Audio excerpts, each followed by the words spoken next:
Hiyo! It's me, Jo, again. I'm just going to wait for this to just dry a little bit longer. This is just a base layer I've put on this Kirby Razan's double page of Neocolour 2, because this is, I'm going to make this look like a wood carving with coloured pencils once it's completely dry. And it reminded me that I got a comment earlier asking me about wood grain in the Cute and Cosy books, so I thought while that's drying properly I will go through what I do with wood grain in those Cute and Cosy books. So I'll just put this to one side. Okay, so yeah, wood grain. I'm no expert at this. I've only been adult colouring for 3 months. But somebody's asked me based on my pages that I've shown, which I'll just show you briefly. There's some wood grain there. I think maybe what they're referring to more is examples like this one, where we've got an indication of wood grain on the side of that unit, and some on these drawers, and maybe wood grain that we've got here, and also here. I'll try and zoom in on these as well. So, and also within the same hour somebody also asked me about water, so I'll touch on that in this video as well. We'll go over both things again, only how I do it. I don't think I've ever done water the same twice.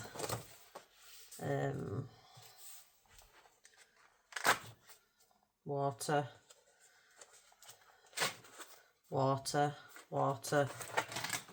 so I don't think I've done water the same twice.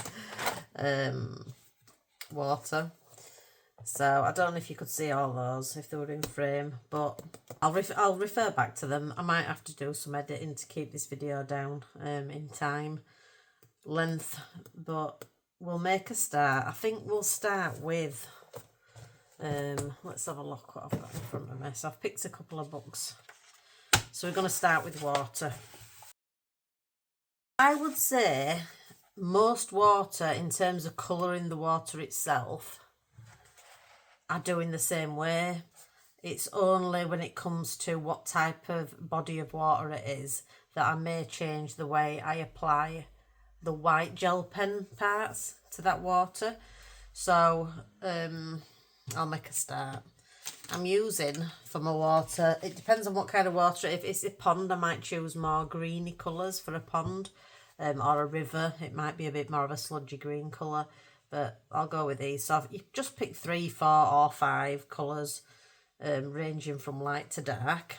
These are the colours I've chosen, which just happen to be Frost Blue. This is in the Ohuhu Honolulu range. Frost Blue, Horizon Green, Bright Blue, Peacock Blue, Royal Blue. And if they've changed the names or codes, I'm no good to you.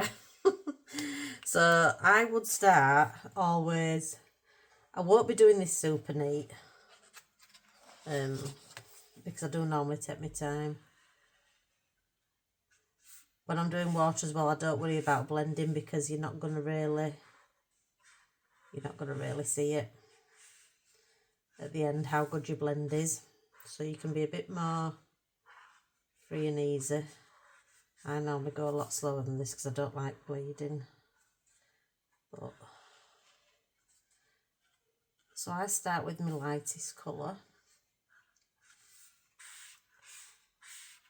This is a Frost Blue.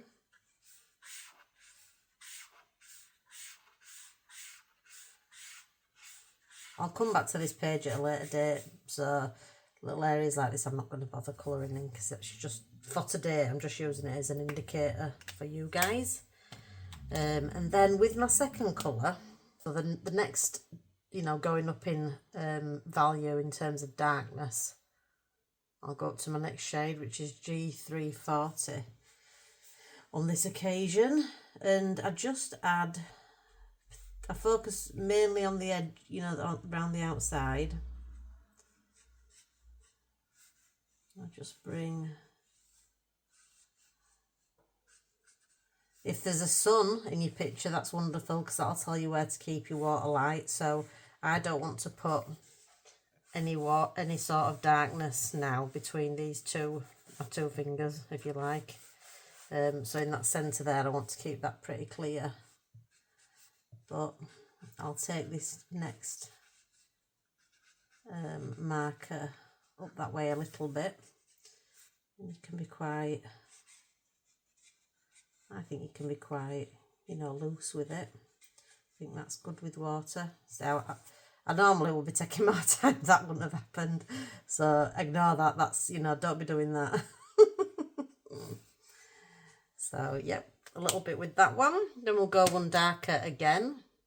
So this is G326 Bright Blue in my set. And I'm using the brush end. I have brush and chisel tip, and we don't want to cover all that last colour that we've just put on, so you're maybe not going to go as far out, or you'll go that far out but in different places.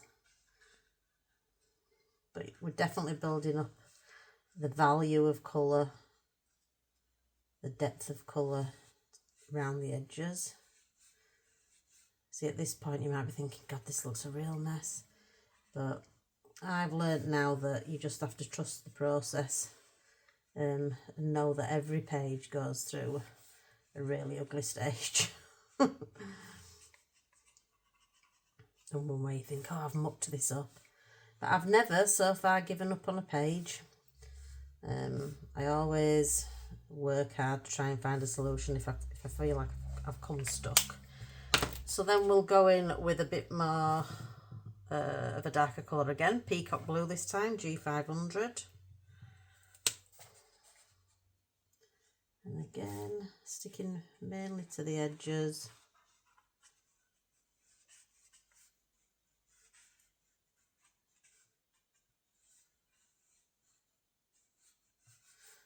Trying to keep down here clear.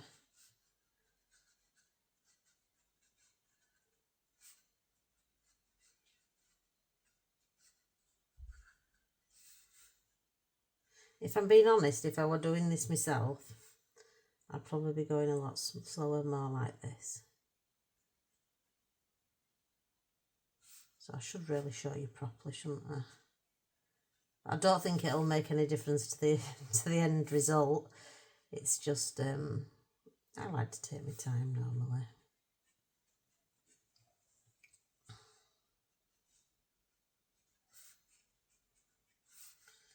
It's good to sort of pull back and take a wider angle look at what we're doing, checking that we're happy and it looks balanced. And then with my very darkest colour, I generally keep this just to the edges.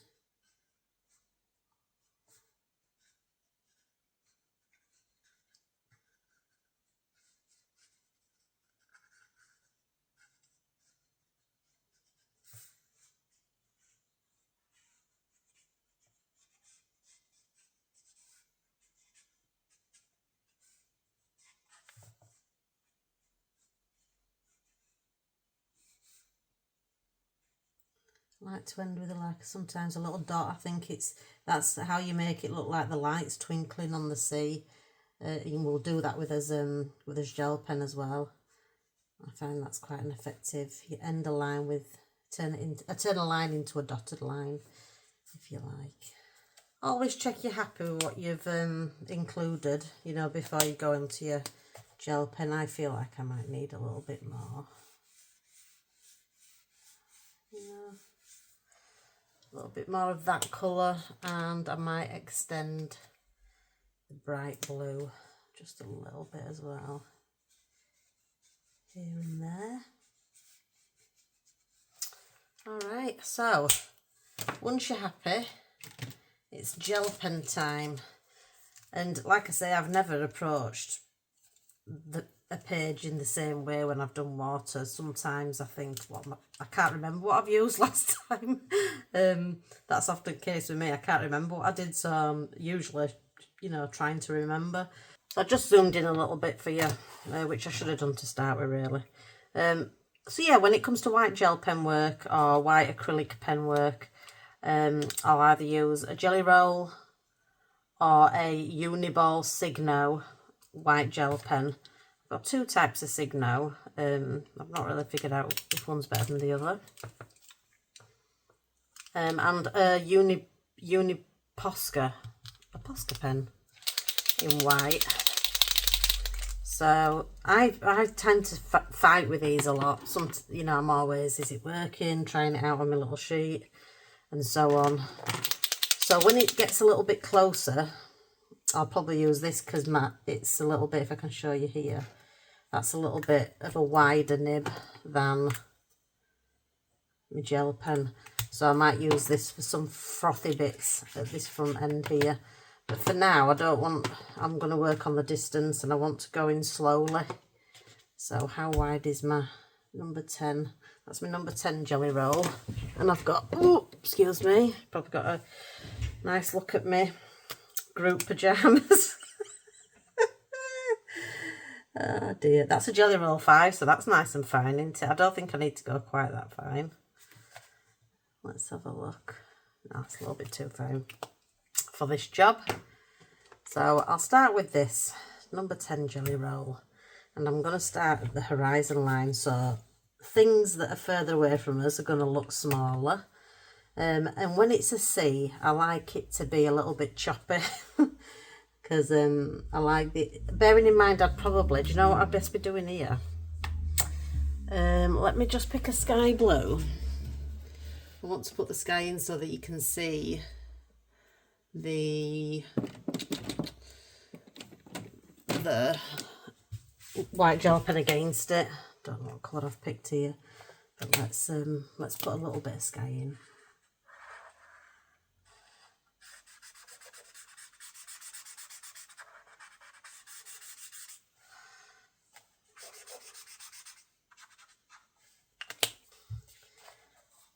I like to start by, you see me just feathering this like.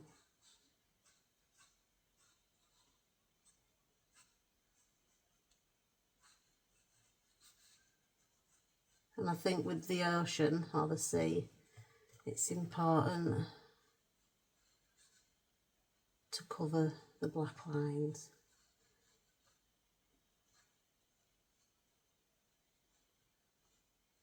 So you see just like a slight lift on your gel pen there, creating some distant waves. Sometimes your gel pen, if you go over the same area more than once while it's wet, you kind of remove the pen, sorry, don't you? You put it on and then you're immediately taking it back off. So I'd go over all these black lines first, so cover up the line work and then we can see how it looks. And again, I just try and make it look like, you know, little waves cresting. I'll come back to them. So if I get that all covered up in a fashion, then I feel like, right, this is now my blank canvas to make the kind of waves I want to make. No offence to the illustrator. And again, I'll start from the edges and, you know, further into the distance we're looking, there's little lines. These lines are going to be closer together. And I'm just letting the gel pen, which doesn't always work perfectly, kind of help me out a little bit here. Just dotting it.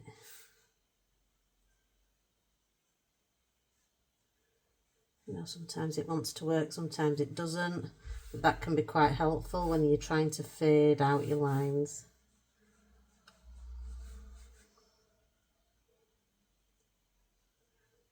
Covering up those black lines, as you can see, but just trying to do it as part of the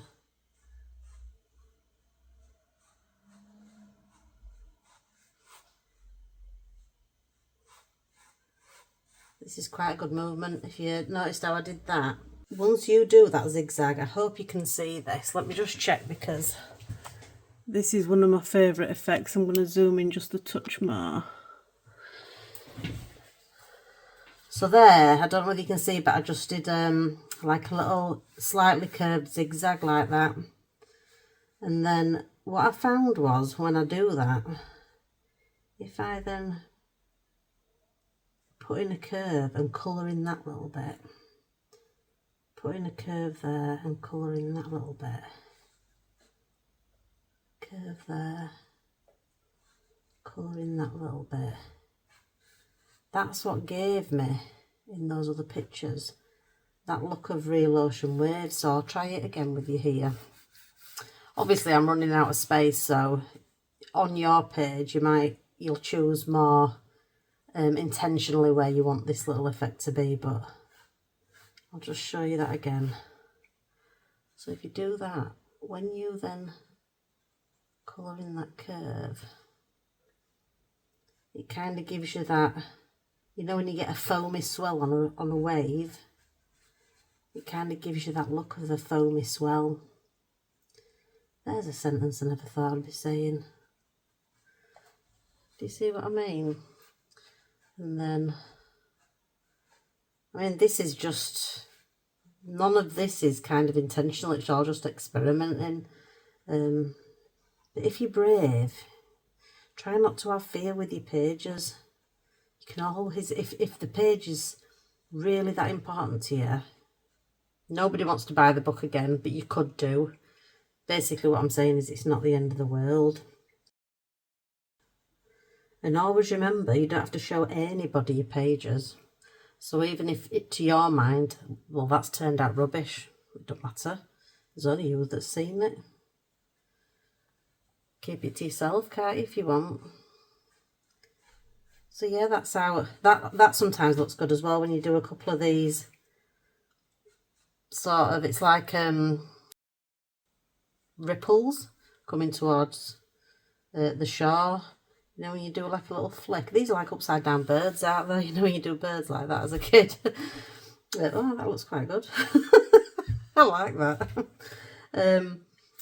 But yeah, so that's all I do. Just get that nice flicking motion going, and you'll find naturally little areas occur like there. I'm going to colour that bit in because that looks like a bit where it might be foaming up a little bit. So yeah, what else? Where else can we go? Let's have another one in there. Again, colour these little bits in. But I love that technique of that. And then colouring in. So I'll just show you it again. In fact, I'll do it with a black. I'll do it with a black. Let me choose a better pen than that. Something a bit finer. So all I did in white is that essentially. And what you're doing in white is just colouring in this bit. And that gives you, like I say, especially on an open sea, so we're not talking a river or pond here, that uprising of the sea.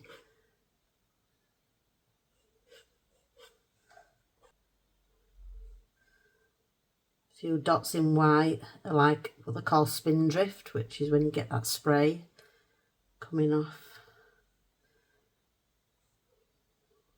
You know, for waves. But yeah, that's one of my favourite sea techniques. And it happened quite by accident on a picture, and I thought, oh, how did I do that? Alright, liked it. So anyway, that's the open sea. That was pretty good to me. I'd be happy with that. So what other kind of body of water have we got? Let's have a little look. Okay. Oh, this I am less confident with, but let's look at a shore edge now. So this is my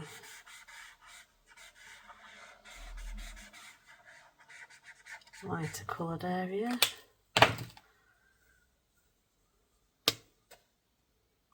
Yep, that's the sea. Right, this is our beach. That's my darker area that I will have coloured as per my last page that I was showing you. So imagine that, but we're just focused on getting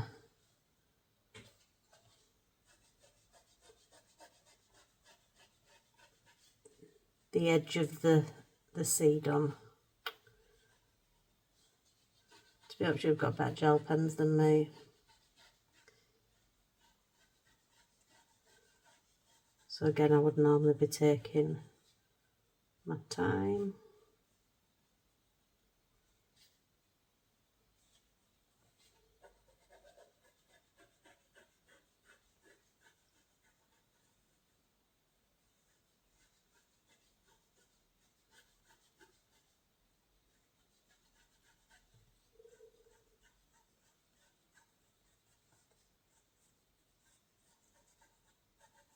Does everybody else's tongue hang out of the mouth when they're doing this?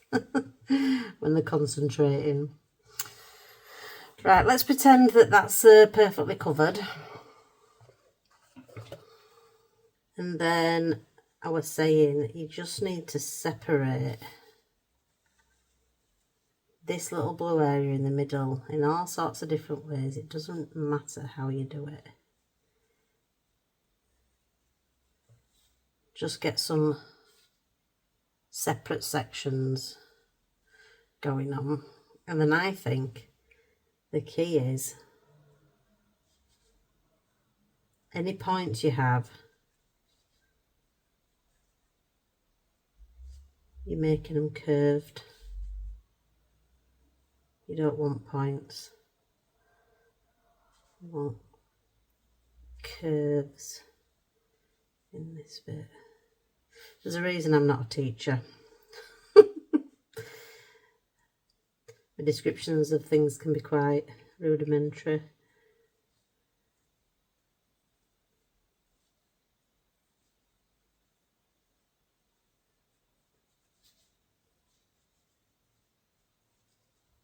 Yeah, so already we're starting to get something like that foamy edge of the water again. And you know I love a foamy edge.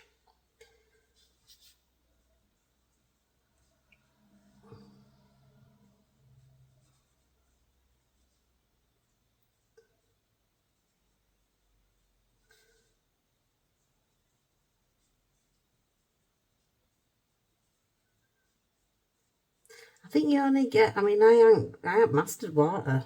It surprised me that somebody's asked me how I've done it, because I'm really just trying things out. So you can see the effect that we get in there, and you could draw, you know, more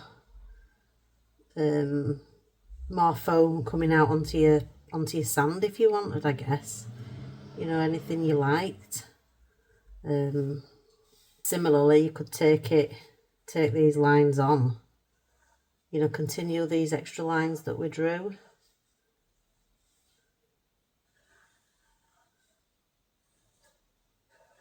There's no particular method that I'm using here. You could continue them on if you wanted and make your area of foamy wash even bigger.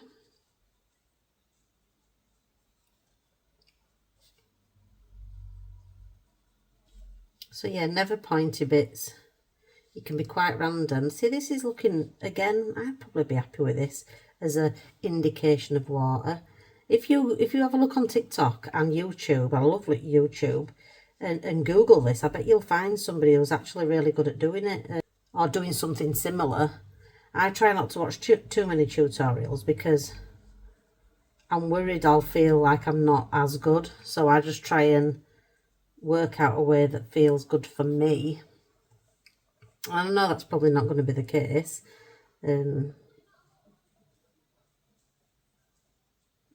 I try not to give myself too many things to be as good as. And then I don't feel so let down by results of my pages. But yeah, that's the way I would approach water. And I can see, I hope you can see too, that if we extended this and the outer edge of the foaminess was a bit more organic. That would look pretty good, I think. Another tip as well, this is how I would approach water, bird's eye view. So say this is my, again, you would be colouring in your space neater than that.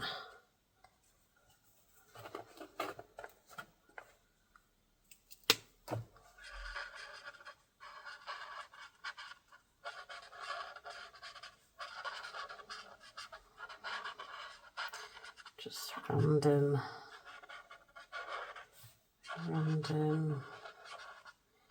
shapes. I always think of giraffe print when I do this. It's kind of like that, isn't it?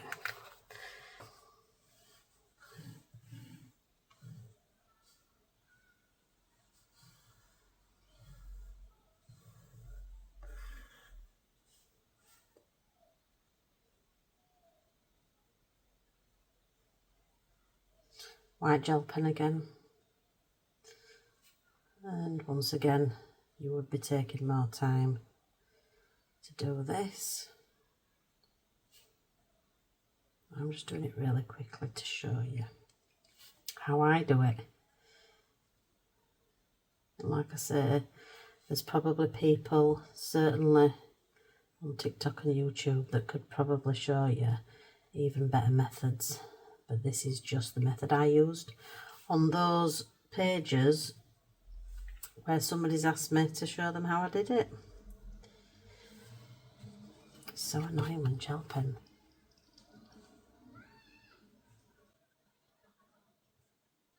Making all the pointy corners round again.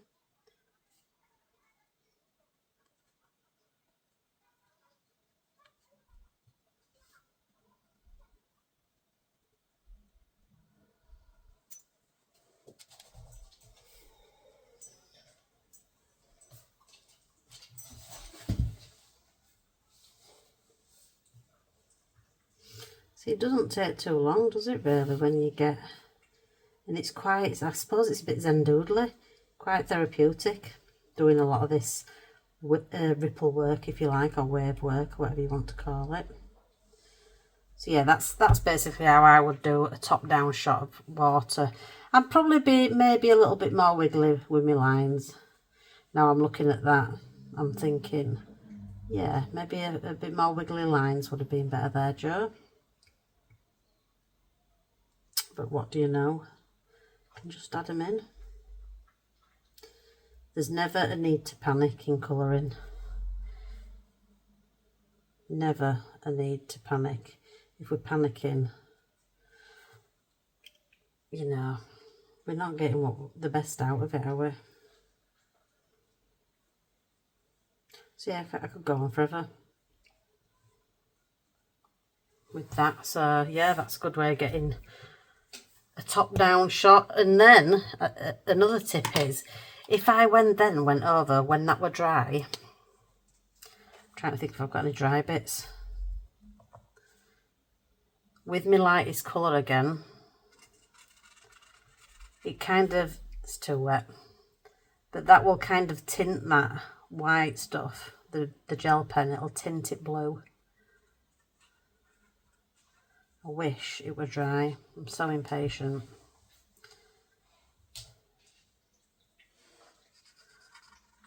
But yeah, it would tint it blue and knock it back a bit, and you could then go over with an even brighter layer of white again. It's hard to indicate it on this, but you end up with like a double ripple effect, and it's the underwater ripples are a blue rather than a white, so it knocks them back a bit, and that's a really good effect. Maybe one day I'll show you that in more detail.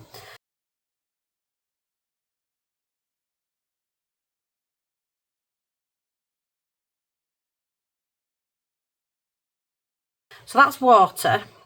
I'd like to move to wood now, if that's okay. And show you a couple of techniques for doing some wood grain. So I will use alcohol markers and a couple of fine liners. I generally use a brown, as long as my fine liner is darker than my alcohol marker. I'm going to get the effect I want. I also sometimes do a different effect using my colourless blender, which I think we'll certainly all have if we've got a hoo-hoo markers. Don't know whether other markers provide them. But it's essentially just a marker with no pigment. It's just alcohol, isn't it? Let me see. So I'll colour my wood and base my wood in one colour. So that one happened to be Chamois E240. I will decide the direction of my grain. I'm going to go this way. And I just tickle this along slowly.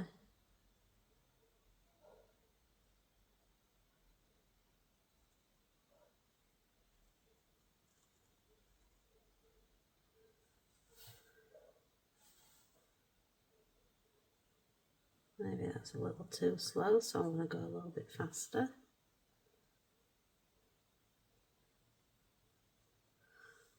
Wood grain will often have a knot in it,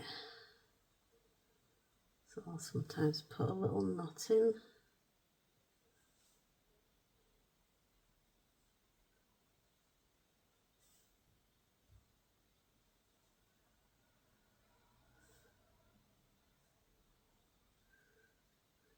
I'm barely touching the paper, but I'm letting the nature of the alcohol in the pen do quite a bit of the work there.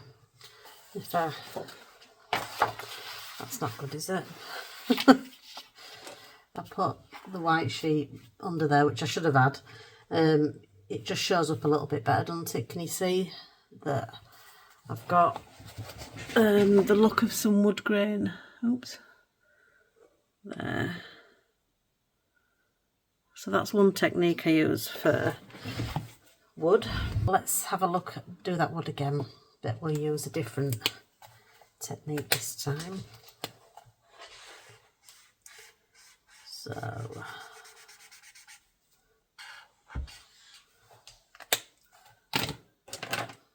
give it a second to dry. So yeah, I love that. I love that little effect, and it's so easy. So how quickly that were done, but it has, I suppose, unless you know, you might look and think, wow, look at all the effort she's done putting that tiny line in, when really the colourless blender did it all. So this is, with fine liner, it's a bit therapeutic as well, like I was saying about the water effect. Just take your time, and you've really got to be prepared to sit there for a little time. If you want it to be super effective and you're going for that sort of vibe like I do, where it's, these are cute and cosy pages, but I want to kind of elevate them or take them to the next level, you just have to have a bit of patience. So again, I might want to put an eye in the wood there. There is a rule with wood grain, and I forget what it is now, but I think it's something like, I mean, in terms of its biology and whatnot, I think it's something like you'll never have, I can't remember, forget whatever I'm saying there. I think it's something like you'll never have a line end like that, but I could be wrong.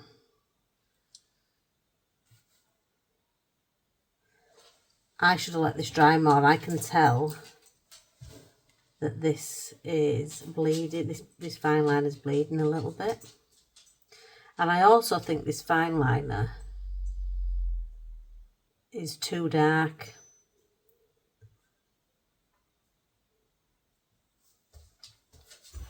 Too dark for this colour wood. I like my wood grain effect to be a bit more subtle. So for example, what's this one like? Let's see if I'm still in frame. Yeah. So let me see. Let's leave this one to dry a second. Excuse me sniffing, I'm just getting over a bit of a cold. Bit of a chesty thing I had for a few days. So I'm loving that. It's making me want to do a cute and cosy page next. In fact, why don't I, while that's drying, let me colour in this section and we might do one more effect before I sign off. But yeah, I don't think the water effect that I use or the wood grain effect that I use is too difficult at all. Just allow yourself, you know, just remember these are your colouring books. You don't have to show anybody your work in them. Maybe buy one just for experimenting. I mean, you can sometimes you can pick these type up for like £4 on Amazon. Just buy one and use it as your practice book, where you and keep it private to yourself. Nobody's going to see it, and once you get that, once you understand that and you truly believe it yourself, I can do what I want because nobody's going to see it apart from me.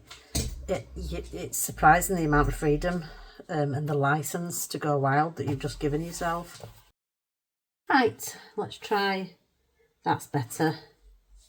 It's not bleeding out as much. So I like this effect as well.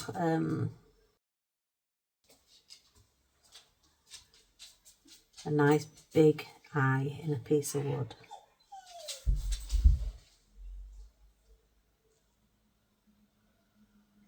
You know the type you get.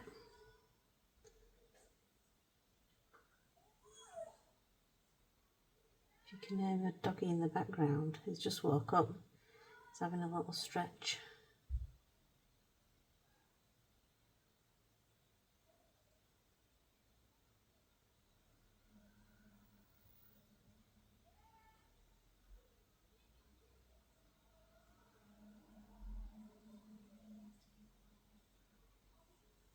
There you go. And then that's quite effective, isn't it? I've never really thought about what I do at the end for the wood at the end.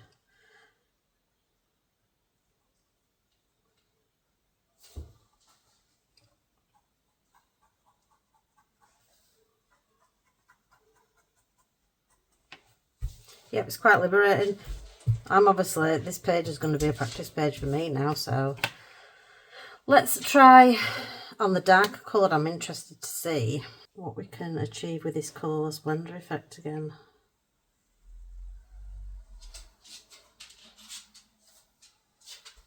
Boom, boom, boom, boom. Boom, boom, boom, boom. Let's try a big eye.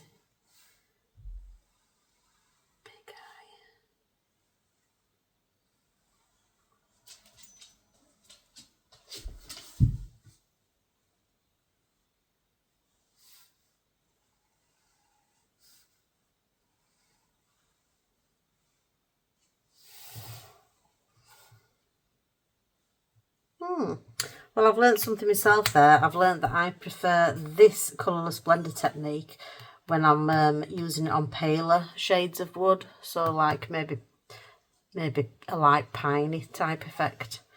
I don't mind that.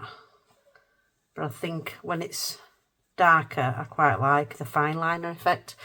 So I've learned something there as well. Listen, take it from this old codger. Allow yourself a bit of freedom with your colouring, please. Get yourself a cheap book on this Amazon paper and just keep it private to yourself and do all your practicing, and your confidence will build no end, I promise you. So it's been great. Loved it. My first little tutorial video. I hope you'll come back for more maybe in future. Thanks again, guys. Ta-ra now.